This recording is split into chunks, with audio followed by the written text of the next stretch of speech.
الحمد لله والصلاة والسلام على رسول الله. أما بعد، فإن أعظم العلاقات هي الأخوة في الله. الأخوة في الله أيها الأحباب هي منقذة لك في دنياك وفي الآخرة.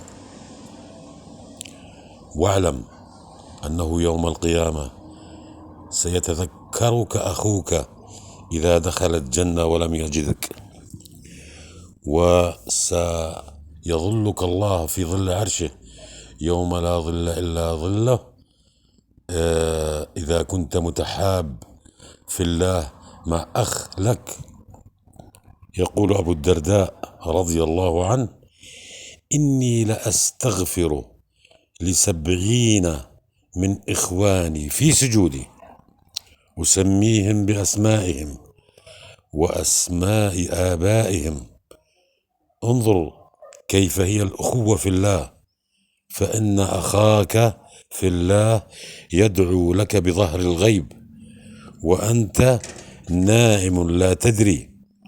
فأكثر من صحبة الصالحين، وأكثر من الأخوة في الله.